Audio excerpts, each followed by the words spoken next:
Bonsoir. Okay. Dans le cadre de la psychologie évolutionnaire, toujours dans le cadre de cette psychologie, ce que je vais étudier avec vous aujourd'hui, c'est l'équilibre des forces chez l'homme. L'être humain, comme on commence à le découvrir, est composé, est un être composé. Et quand je dis composé, je veux dire qu'il est à la fois dans le matériel, il est à la fois dans le monde astral, et il est à la fois dans le monde d'une conscience mentale qui n'est pas encore totalement réalisée chez lui. Et à cause de cette situation, il n'a pas une identité parfaite. Mais dans la vie, au cours de son expérience, il s'aperçoit que lorsqu'il a à prendre des décisions, lorsqu'il a à changer une direction, lorsqu'il a à réagir, lorsqu'il a à agir, il est tiraillé, dans ce sens que sa conscience n'est pas parfaitement équilibrée. L'homme n'a jamais une conscience parfaitement équilibrée lorsqu'il prend conscience dans sa vie de certains événements, que ce soit la mort, que ce soit la joie, que ce soit la maladie, que ce soit le travail, que ce soit tout événement qui frappe sa conscience.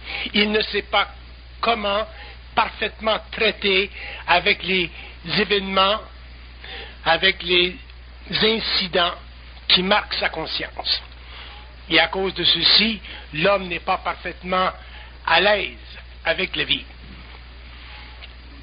Mais ça fait partie de son évolution d'en arriver à être à l'aise, d'en arriver à pouvoir, à travers n'importe quel arrangement événementiel, pouvoir traiter avec ses dysfonctionnalités afin que lui, en tant qu'être, puisse toujours retomber sur ses jambes, toujours se découvrir à nouveau, toujours se prendre en main, ne jamais être affecté par la vie dans le sens d'une conscience inférieure. Et pour ça, ça demande qu'il ait une science suffisamment développée concernant la structure psychique de son moi. Alors nous avançons aujourd'hui à la fin du XXe siècle que l'homme est un être qui ne se connaît pas pour les raisons suivantes. Premièrement, parce qu'il n'est pas suffisamment intelligent de l'intelligence qui est en lui. L'homme ne connaît pas l'intelligence qui est en lui. Il n'a pas conscience de l'intelligence qui est en lui. Il n'est pas en communication avec elle. Il l'a subie à travers son mental inférieur, donc à travers ses pensées subjectives, mais il n'a pas le contrôle psychique de son moi. Comme il n'a pas le contrôle psychique de son moi, il n'est pas capable de manifester dans son expérience le pouvoir de sa volonté au-dessus ou au-delà de toutes les craintes qui sont dirigées vers son mental par les forces de sa nature planétaire, c'est-à-dire par les forces de son inconscient que l'on retrouve dans sa personnalité, dans l'agrégat de sa personnalité et dans la dysfonctionnalité psychique de son moi. Donc l'homme, techniquement, sur le plan matériel, est un être qui est toujours en voie d'expérience. Étant en voie d'expérience, il a très peu de temps dans la vie d'exprimer sa conscience totale. Il a très peu d'occasions de pouvoir réellement manifester globalement son être et devenir dans le monde, quel que soit son travail, quelle que soit sa fonction, quelle que soit sa relation avec le monde, devenir réellement un être intégral, c'est-à-dire une personne qui a la capacité d'influer sur le monde à une échelle ou à une autre, mais de manière créative. Et comme l'homme n'est pas capable d'influer dans le monde, il n'est jamais capable de recevoir du monde une vibration qui lui indique qu'il est toujours un être de lumière, qu'il est toujours un être capable de créer un sentier, qui est toujours un être qui est à la fois intelligent et à la fois meneur d'hommes. Donc l'homme n'est pas un meneur d'hommes, il est mené par les hommes, il est mené par les événements créés par les hommes, mais il est absolument sans puissance parce qu'il n'est pas capable de résoudre les conflits intérieurs de sa conscience planétaire qui font de lui un être expérimental, qui font de lui un être existentiel, qui n'est pas capable de savoir parfaitement, toujours, à chaque instant de sa vie, qu'il est en voie d'évolution en dehors d'une programmation planétaire. Il est toujours en voie d'expérience, il est toujours en voie d'expérience à l'intérieur d'une programmation, il n'est jamais libre, il n'est pas capable de casser, de fracasser le moule qui lui a été imposé par la naissance. Il n'est pas capable de se projeter à l'extérieur de la mémoire de sa race. Il n'est pas capable de savoir ce que les hommes ne savent pas. Il n'est pas capable de connaître ce que les dieux lui cachent. Il n'est pas capable d'être intégral, c'est-à-dire un être réellement unifié à sa source, en fusion, en conscience et en puissance vibratoire. Donc l'homme sur la terre fait réellement piètre figure, et à cause de ceci, il est voué pendant des siècles et des siècles à supporter une condition d'évolution qui ne réfléchit pas réellement sa noblesse, mais qui fait simplement donner à son inhumanité une plus grande démesure de sa réalité non expérimentée. Donc, pourquoi? Parce que l'homme ne connaît pas et ne sait pas comment traiter avec le déséquilibre de ses énergies. Il est évident que lorsque quelqu'un dans votre famille meurt, vous vivez un choc. Il est évident que lorsque vous perdez votre travail, vous vivez un choc. Il est évident qu'à partir du moment où vous vous levez le matin dans la vie, vous vivez des chocs, une suite de chocs durant la journée, durant la semaine, durant le mois. Et ces chocs s'accumulent pendant des années et vous ne savez pas traiter avec eux, de sorte que vous êtes psychiquement constamment affligé par ces chocs. Et au cours des années, qu'est-ce qui se produit?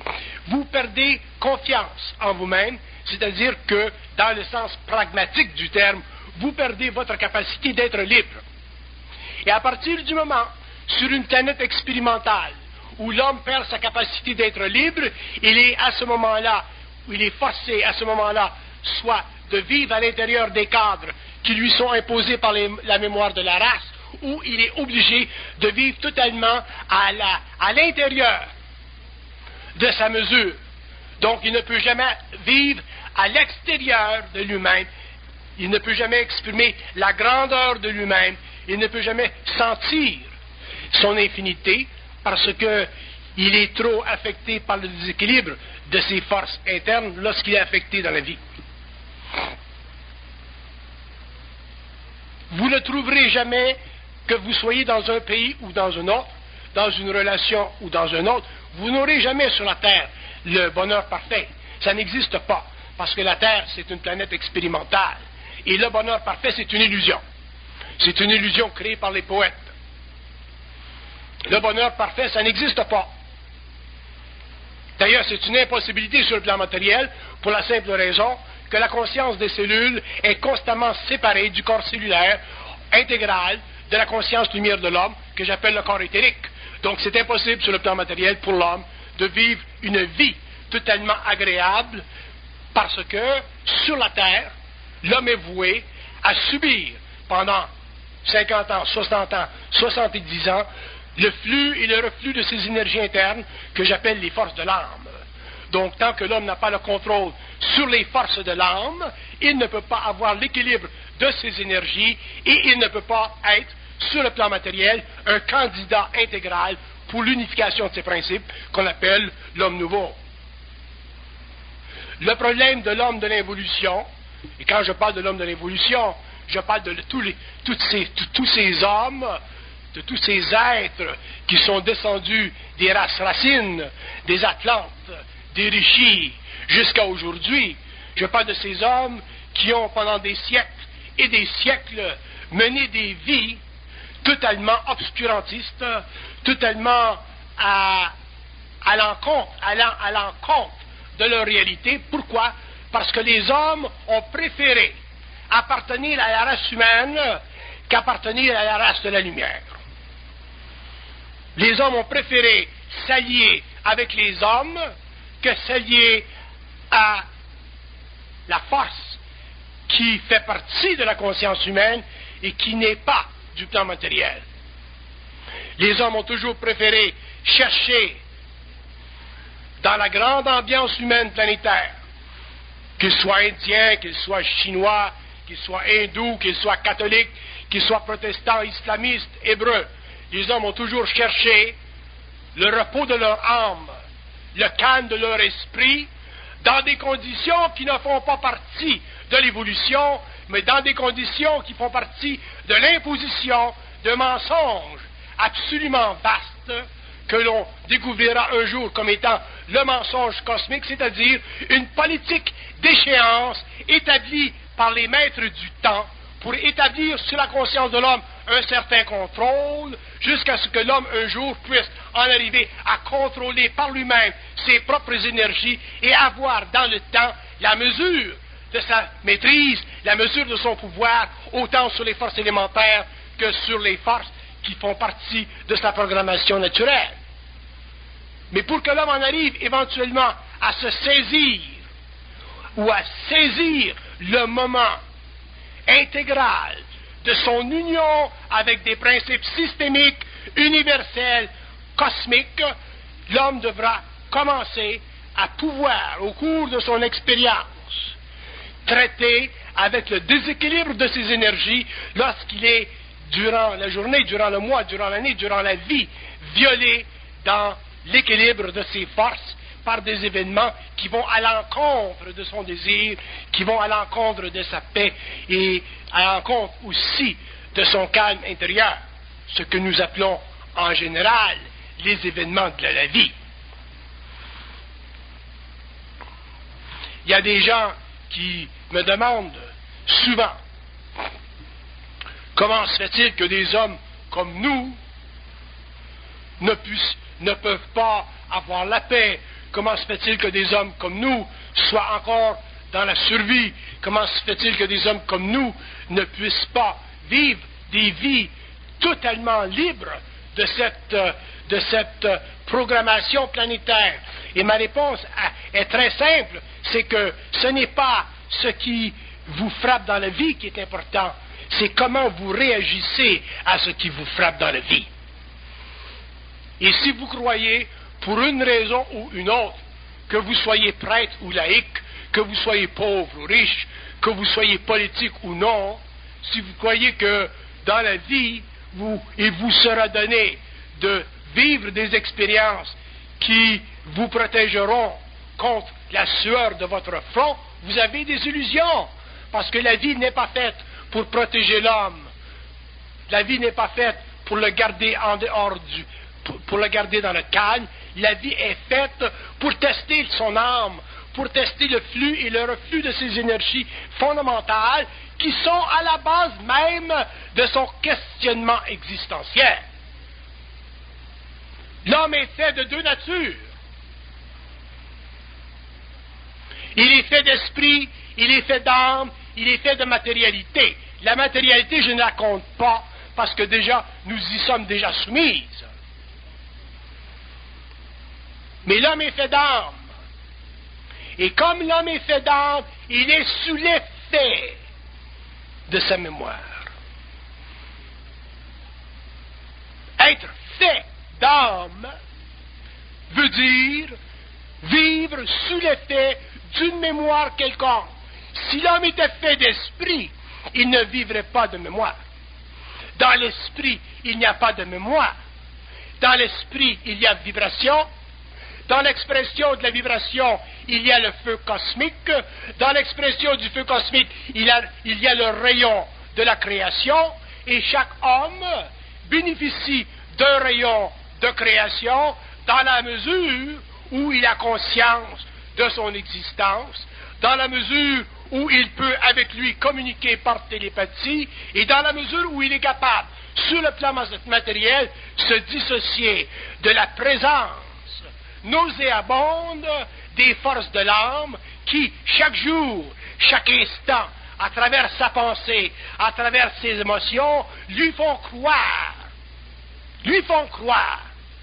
qu'il devrait mourir, lui font croire qu'il devrait perdre, lui font croire qu'il est petit, lui font croire toutes sortes de choses qui sont à l'extérieur de sa réalité et qui composent sa personnalité.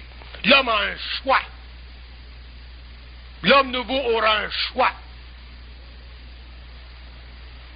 Les forces de l'évolution ne sont pas simplement darwiniennes, biologiques. Les forces de l'évolution sont à la fois mutatives sur le plan psychique, sur le plan morontiel, sur le plan de la télépathie, sur le plan du conscient, sur le plan du supraconscient et sur le plan cosmique éventuellement. Donc les forces de l'évolution sont forcément amenées au cours des générations et des siècles à devoir se présenter à l'homme, mais lorsqu'elles se présenteront à l'homme, l'homme aura à ce moment-là le choix d'aller dans une direction ou dans une autre, c'est-à-dire sortir de la mémoire de sa race pour cesser d'épouser son contrat psychologique avec une humanité insuffisante, pour en arriver un jour à établir un lien personnel, transpersonnel, prépersonnel, avec une entité, une intelligence, un principe, un rayon, une réalité, une source qui est lui-même sur le plan systémique, si l'homme veut se sortir de l'évolution et commencer à entrer dans l'âge de l'information, l'âge de la connaissance, ce que vous appelez l'âge du Verseau, mais aujourd'hui dans une phase extrêmement spiritualisée qui, au cours des siècles, prendra le temps de se transmuter pour devenir réellement intelligente.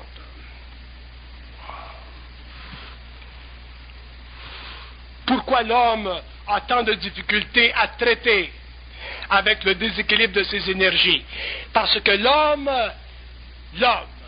et quand je dis l'homme, je parle de cet être sur une planète telle que la nôtre, qui n'a pas encore compris qu'il est à la fois animal et à la fois divin.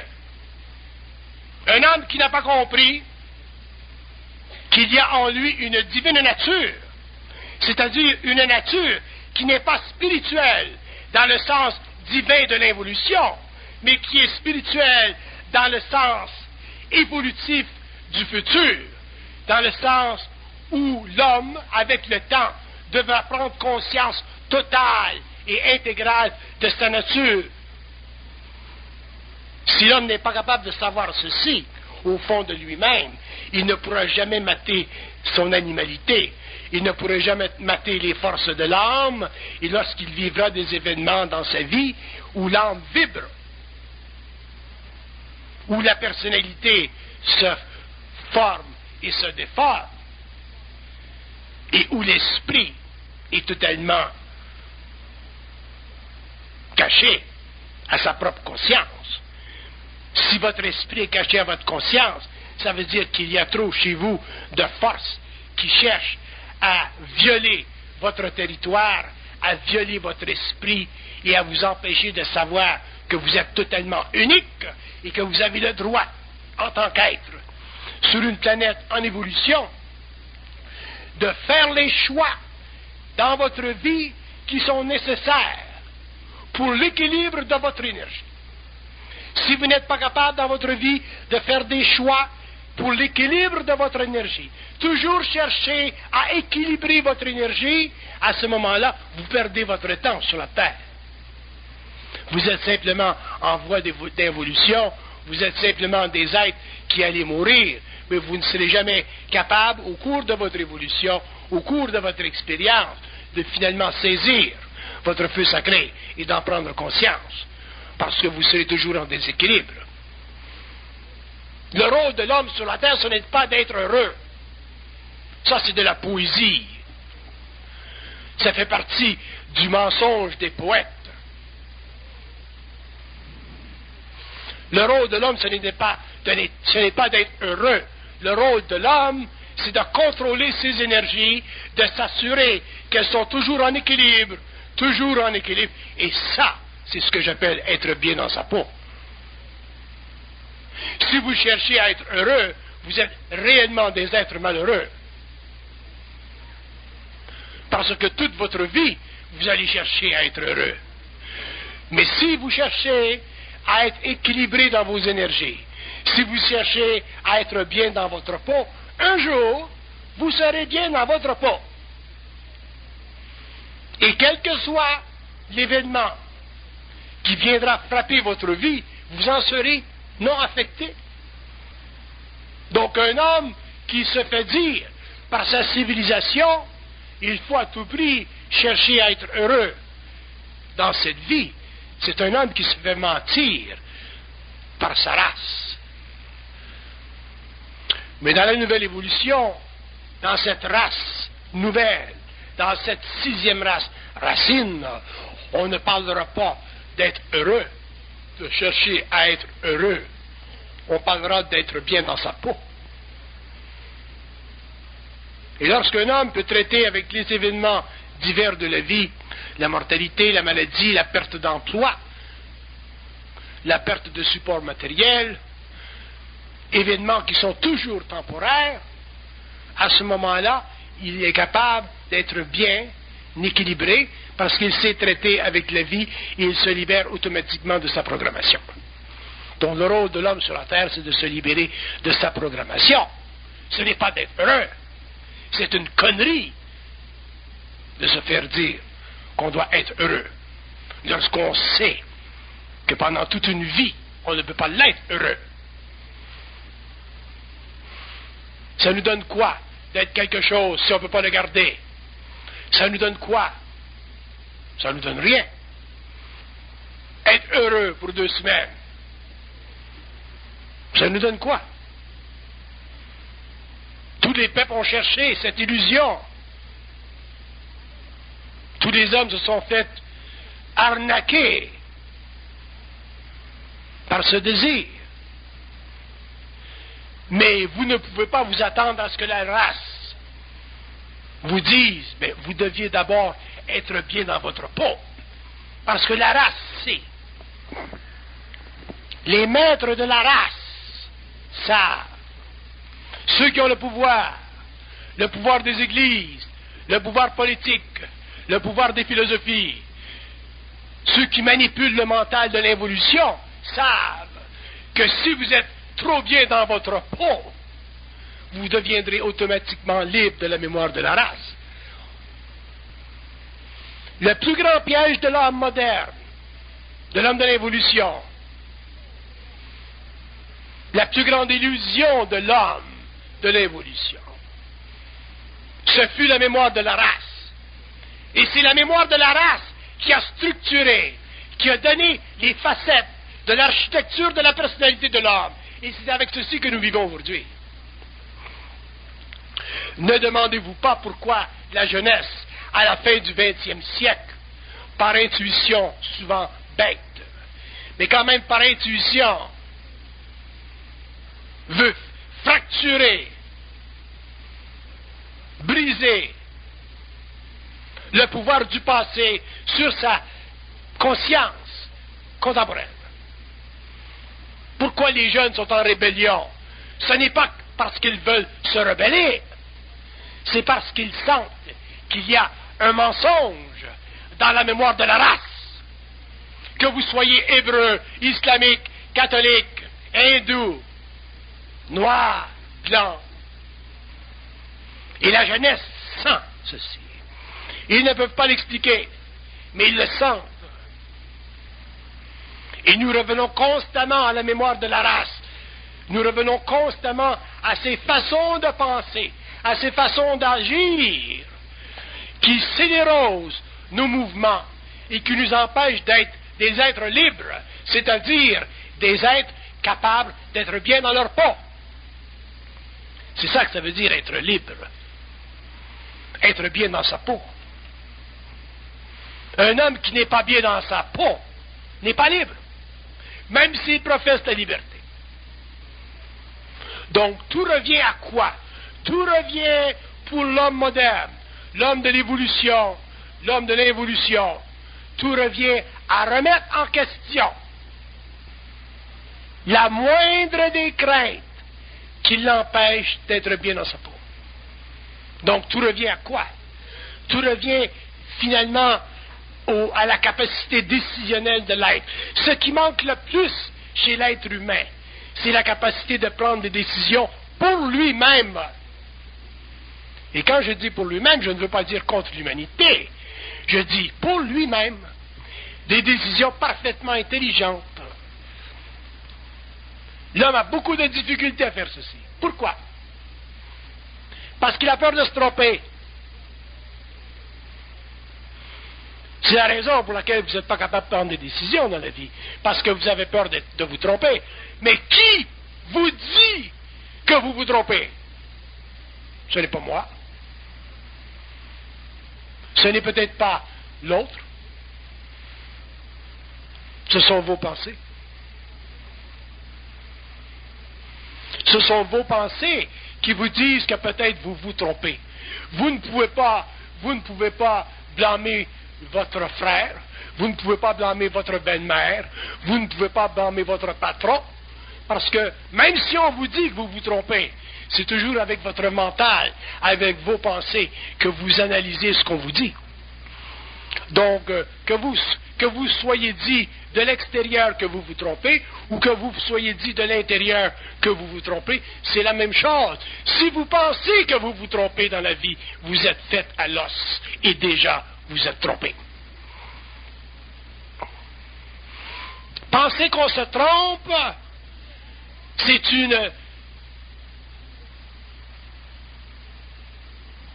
pour l'individu, c'est une insulte à son intelligence. Parce que ça implique déjà qu'il y a en vous de la confusion. Mais la confusion en vous vient d'où? Elle ne vient pas de votre esprit. Elle vient de vos craintes. Elle vient de votre âme. Elle vient de votre personnalité. Et elle est supportée par quoi? Par le mémoire de la race. Il n'y a aucune incertitude dans de l'esprit. Il n'y a aucune crainte de se tromper dans l'esprit. Pourquoi? Pourquoi? Parce que l'esprit ne réfléchit pas. Alors que l'ego, qui est la réflexion constante des forces de l'âme, est constamment en réflexion. Mais vous réfléchissez sur quoi? Vous réfléchissez de quoi? Vous réfléchissez pourquoi? Vous réfléchissez pour rien. La seule raison pour laquelle vous réfléchissez, c'est parce que vous avez peur de fléchir votre muscle mental. Vous avez peur de vous mettre en action. Vous avez peur de vous projeter dans le temps. Vous avez peur d'être. Vous avez peur, autrement dit, d'être plus grand que ce que vous êtes, parce que vous n'avez pas la mesure de cette grandeur, vous n'êtes pas habitué à votre grandeur, et vous préférez, pour le moment, demeurer dans une mesure inférieure, afin de ne pas prendre de chance d'être plus grand que vous êtes. Je connais une femme qui va s'acheter des souliers, et chaque fois qu'elle s'achète des souliers, elle revient à la maison. Au magasin, elle aime les souliers, mais rendue à la maison, elle doute de ses souliers. Elle doit retourner au magasin pour changer d'idée. Elle n'est pas capable de prendre une décision nette sur une paire de souliers. Donc, si vous n'êtes pas capable de prendre une décision nette sur une paire de souliers, comment allez-vous prendre une décision nette sur votre vie, la direction de votre vie? J'ai un monsieur qui ne veut pas prendre de décision de laisser son bureau après 18 ans de travail. Je dis, pourquoi vous ne prenez pas de décision? Ben, il dit, parce que je ne sais pas comment ça va aller. J'ai quand même 18 ans de travail, un autre 6 ans et je suis retiré. Mais j'ai dit, vous êtes bien comme ça? Il dit, non, je ne suis pas bien comme ça. Mais j'ai dit, alors à ce moment-là, c'est la faute de qui? Ben, il dit, c'est le système. Il dit, on me promet quelque chose dans 6 ans, je me retire. Je ne veux pas laisser tout ça dans les airs. Il ne peut pas prendre de décision. J'ai dit, qu'est-ce que c'est le problème avec votre travail? Il dit, il me rend malade. J'ai dit, dans 6 ans, vous ne serez pas assez en vie pour récupérer ce qu'on vous promet. Le plus grand problème de l'homme sur la Terre, c'est son incapacité de prendre des décisions parce que ses énergies sont toujours déséquilibrées. Sinon, vous auriez toujours la tête vide. Normalement, un être humain doit avoir la tête vide. Mais nous n'avons pas la tête vide. Nous avons la tête pleine. Pleine de réflexions, pleine d'excuses, pleine d'ambiguïté, pleine de confusion. Regardez dans le domaine de l'amour ce que nous vivons. C'est abominable. C'est l'expérience la plus merveilleuse de la vie, l'amour, et c'est celle qui nous fait chier le plus. Regardez le travail. C'est la deuxième expérience de la vie la plus féconde. Et qu'est-ce qu'il nous donne, le travail? Il nous donne des ulcères. Il n'y a rien dans la vie que nous faisons comme il faut. Nous ne faisons pas l'amour comme il faut. Nous ne travaillons pas comme il faut. Nous ne développons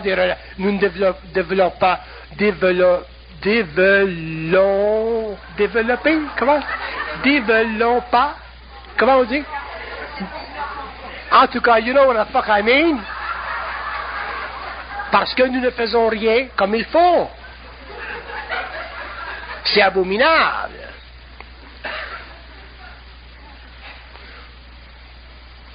Nous avons tellement peur d'être seuls à prendre des décisions par nous-mêmes que nous sommes obligés toute notre vie d'aller un petit peu à l'extérieur de nous-mêmes pour demander l'opinion des autres avant de prendre une décision. Nous ne sommes pas capables de prendre une décision seuls par nous-mêmes. Pourquoi? Parce que nos énergies sont toujours déséquilibrées. Donc je deviens spécifique sur le déséquilibre des énergies. On me dit dans ma tête que l'homme est incapable de supporter la paix. Nous ne sommes pas capables de supporter la paix. Nous voulons la paix. Nous cherchons la paix, mais nous ne sommes pas capables de la supporter. Et je vais vous dire pourquoi. Parce que la paix, premièrement, elle n'existe pas dans les conditions où nous fonctionnons actuellement. Donc, au lieu de vivre et de prendre des décisions qui nous amèneraient la paix, nous prenons des décisions qui nous amènent une fausse paix temporaire parce que c'est moins difficile.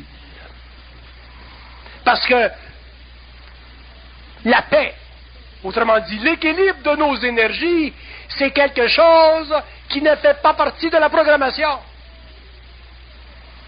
Tous les hommes sur la Terre sont voués à la programmation, c'est-à-dire à l'absence de paix. Donc la paix, c'est quoi? C'est vivre en dehors de la programmation. Mais vivre en dehors de la programmation, ça demande quoi? Ça demande une capacité de restructurer notre vie, non pas en fonction des forces de l'âme, c'est-à-dire en fonction de nos personnalités, mais en fonction de notre esprit, c'est-à-dire notre intelligence intégrale. Et nous avons la peur de le faire. Nous avons la crainte de le faire.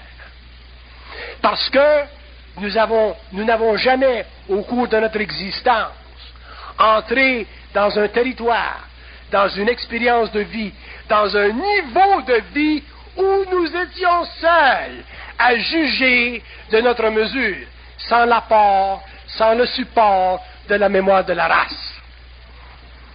Demandez à un Italien de se libérer de la mémoire de la race.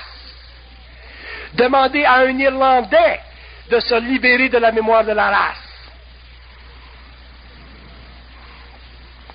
Demandez à un Juif de se libérer de la mémoire de la race. à un islamiste de se libérer de la mémoire de la race, à un hindou.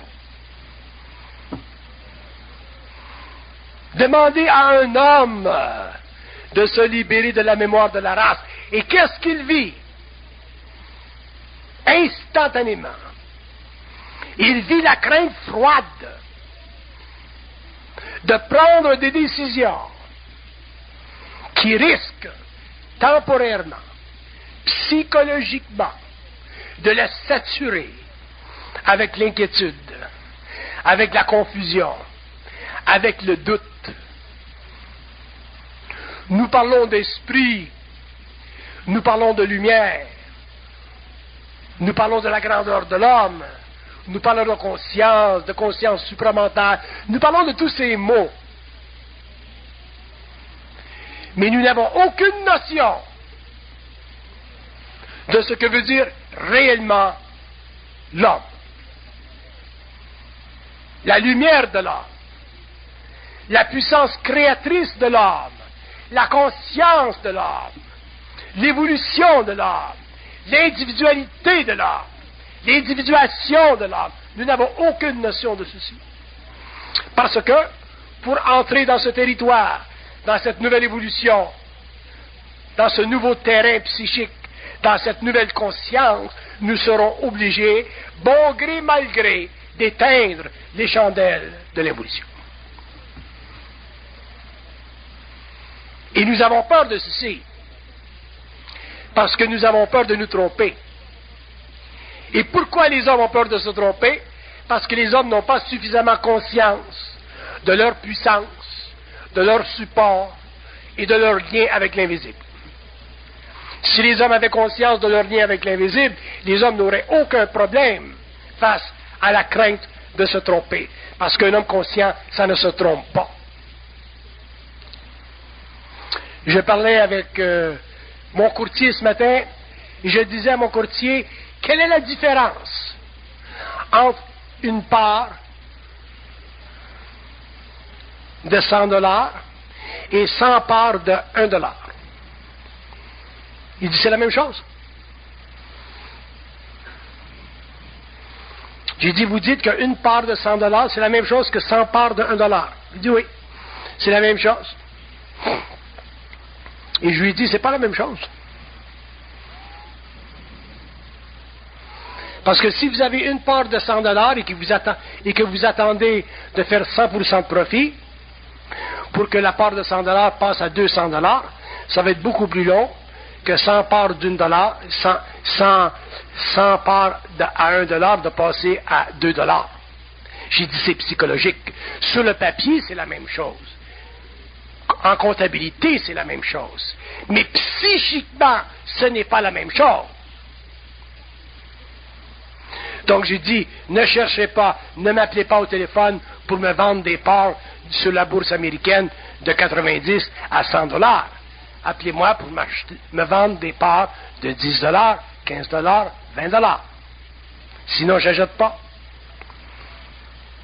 Au bout du fil, il est demeuré muet. Et c'est lui qui est l'expert. Donc, si je suis dans la mémoire de la race, si je ne suis pas capable de définir par moi, selon ma propre réalité, la différence entre une part de 100 $ ou 100 parts de 1 $, je suis obligé d'accepter la définition de ce bonhomme qui fait de l'argent avec mon argent. Donc je suis encore piégé par la mémoire de la race. Et nous faisons ceci à tous les jours de notre vie. Nous ne sommes pas capables de prendre des décisions. Et une des raisons pour laquelle nous ne sommes pas capables, c'est parce que nous avons crainte de défier l'autorité sur le plan de la valeur mentale de sa fonction psychologique par rapport à soi. Si l'homme n'est pas capable de, par sa propre vibration, établir avec une parfaite certitude sa conscience, donc son savoir, par rapport à une valeur ou à une autre, il est obligé, à ce moment-là, de substituer ce qu'il sait pour ce qu'un autre veut le faire prévaloir. Et il fait déjà une erreur. Et nous faisons constamment dans notre vie ces erreurs parce que au cours de notre évolution, nous passons notre temps à nous adapter à ce que les autres nous disent, à ce que les autres pensent, au lieu de prendre en main ce que nous sommes, c'est-à-dire des voyageurs dans le temps, qui sont très bien doués pour la décision et qui sont capables de supporter la décision. C'est seulement dans ce temps-là que nous sommes libres des conflits intérieurs. Si vous vivez mentalement par rapport aux hommes, par rapport aux valeurs de l'homme, de l'humanité, de l'évolution, vous serez toujours débalancé dans vos énergies. Le rôle de l'humanité, ce n'est pas de lancer l'homme dans son propre espace. Le rôle de l'humanité, ce n'est pas de libérer l'homme de son inconscience. C'est de créer en lui suffisamment de déséquilibre, de confusion, pour qu'il continue à appartenir à la mémoire de la race. L'humanité, c'est la matérialisation sur la terre du monde des morts. C'est la matérialisation sur la terre des forces de l'âme, des forces astrales. L'humanité n'a rien à voir avec la conscience morocielle systémique. C'est un autre temps, ça. Et au lieu d'utiliser les événements dans la vie, tous les événements, n'importe quelle sorte d'événements, pour tester notre capacité de toujours mettre l'équilibre dans nos énergies, c'est-à-dire de nous soulever au-dessus de la mémoire de la race qui nous influe autant dans le rêve que le jour. Au lieu de faire ceci, nous nous endormons et nous passons de grandes années de notre vie totalement endormis et nous voulons quoi? Nous cherchons quoi? Nous cherchons un peu dans le monde des points de lumière. Nous cherchons dans le monde des sources de connaissances. Nous cherchons dans le monde des écoles qui vont nous donner des réponses. Il n'y en a pas d'écoles dans le monde qui vont vous donner des réponses. Il n'y a pas d'hommes qui vont vous donner des réponses. Il n'y a pas de maîtres qui vont vous donner des réponses. Il y a des êtres qui vont vous inviter à regarder la vie d'une certaine façon. Oui, c'est tout ce qu'ils peuvent faire. Le reste, l'homme doit le faire par lui-même parce que, ultimement, l'homme est un être qui doit être créateur. Et être créateur, ça veut dire engendrer à partir de soi. Engendrer des décisions à partir de soi dans un milieu d'expérience quelconque, que ce soit sur le travail, que ce soit dans vos intimités, que ce soit dans vos relations humaines. Être créateur, c'est engendrer à partir de soi. Mais avec quoi comme support? Rien. Sinon, vous allez toujours chercher le support de la mémoire de la race. Comment mes pères ont fait ceci? L'homme nouveau ne demande pas comment mes pères ont fait ceci. L'homme nouveau trace un nouveau sentier pour lui-même, par lui-même. L'homme nouveau ne fait pas partie de la mémoire de la race. Il est individué et ultimement, il est un être constamment informé de l'intérieur. Mais informé de l'intérieur ne veut pas dire déformé de l'intérieur. Informé de l'intérieur veut dire avoir une conscience vibratoire suffisamment souple pour savoir que nous avons raison en tant qu'individu. Au-dessus et au-delà de ce que la mémoire de la race nous présente comme alternative, sinon vous n'avez aucune individualité. Vous faites partie de ce que nous appelons la race humaine, la grande vague. Donc, il y a une suite, une chaîne d'événements dans votre vie qui vous confrontent tous les jours. Travail, les amours, les relations, finances. Mais ces événements-là dans la vie qui vous confrontent sont justement les événements dont vous avez de besoin et qui sont à votre mesure pour tester jusqu'à quel point vous pouvez vous libérer de la mémoire de la race et équilibrer constamment vos énergies pour que dans le milieu, dans le fracas de la vie, vous soyez toujours dans un centre calme. Si vous n'êtes pas capable de maintenir un centre calme dans le fracas de la vie, mais c'est évident que vous aurez des ulcères, vous aurez le cancer, vous aurez toutes sortes de choses parce que la vie est faite pour tester vos corps. Mais si l'homme peut maintenir l'équilibre de ses énergies dans tout ce fracas d'événements, à ce moment-là, il commence déjà à prendre conscience. Il n'a plus besoin de personne. Il commence à être son propre maître. Il peut commencer même lui-même à dicter comment la vie doit être vécue par un être qui sait reconnaître d'où il est et où il s'en va. Mais si vous cherchez l'équilibre de l'extérieur, que ce soit dans le pouvoir de la politique, que ce soit dans la finance, ou dans l'amour, vous avez des illusions. Ce sont des choses qui vous sont envoyées simplement pour tester jusqu'à quel point vous avez un discernement qui vous permet d'aller plus loin que les forces de l'âme, d'aller plus loin que l'expérience de l'âme. Si je vais par la voie intérieure et que je demande quel est le plus grand problème de l'homme moderne, il ne sait pas comment dompter son âme. Ce qu'il veut dire, c'est qu'il ne sait pas comment traiter avec son âme.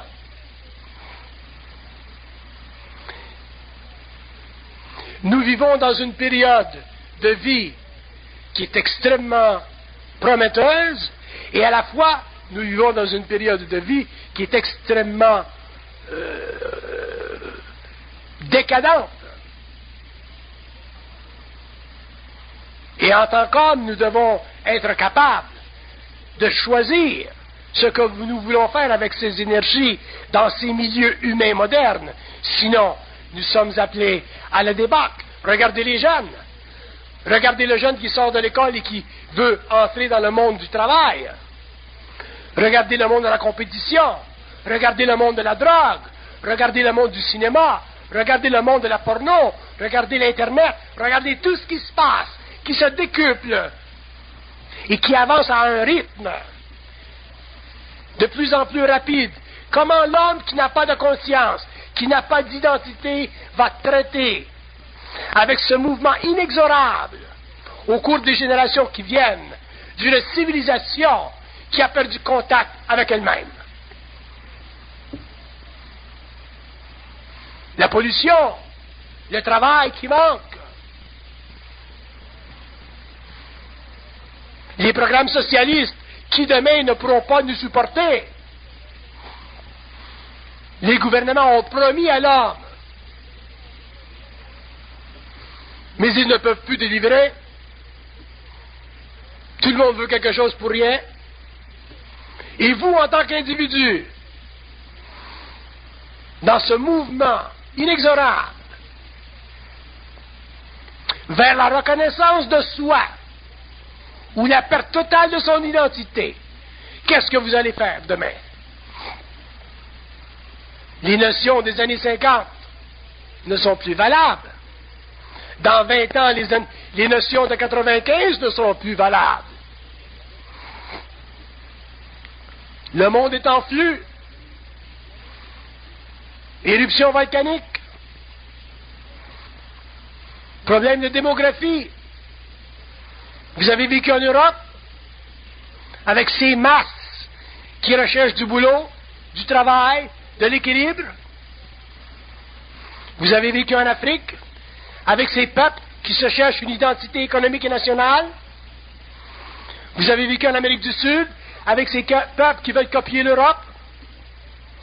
Vous avez vécu aux États-Unis avec ces individus qui sont affolés par la violence, par le déséquilibre,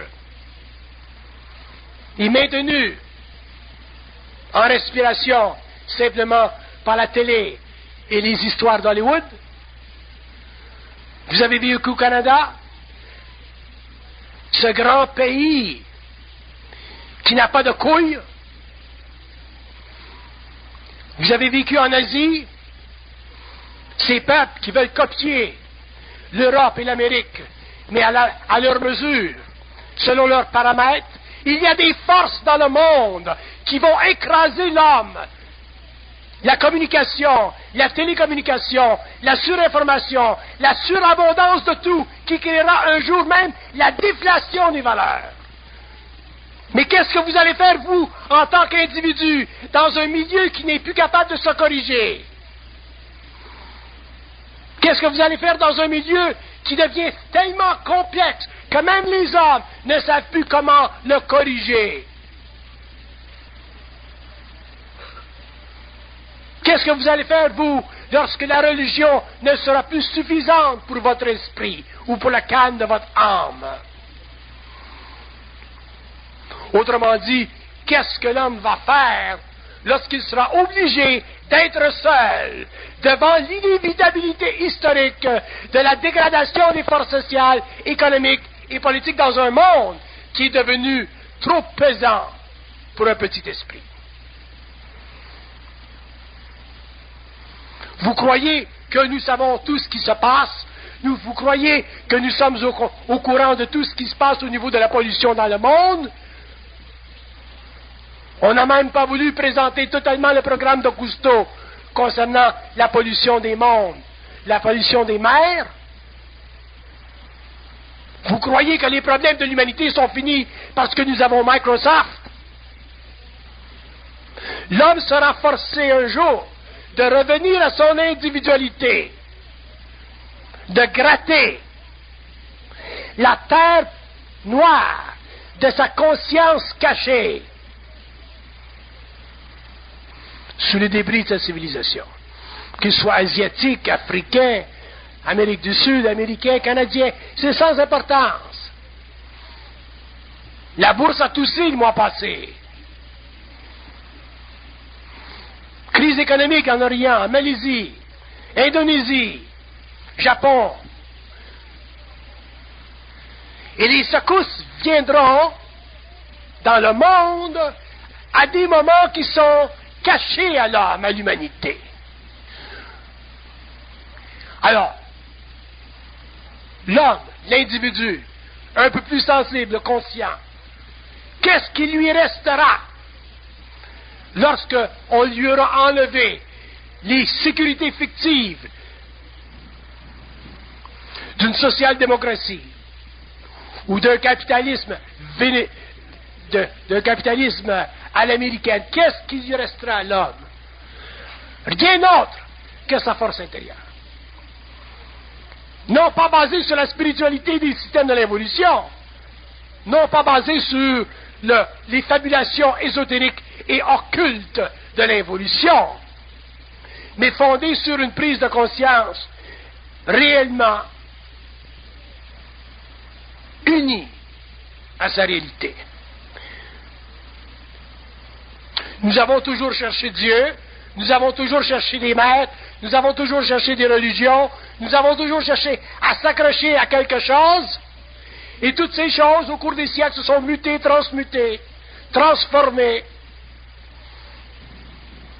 Et nous allons découvrir un jour qu'il y a, dans la conscience de l'homme, chez l'homme, des territoires vastes, systémiques, non conquis,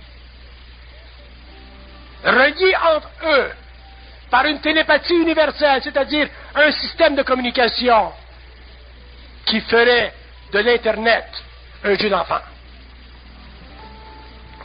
Nous voulons garder notre identité parce que nous avons peur de la folie.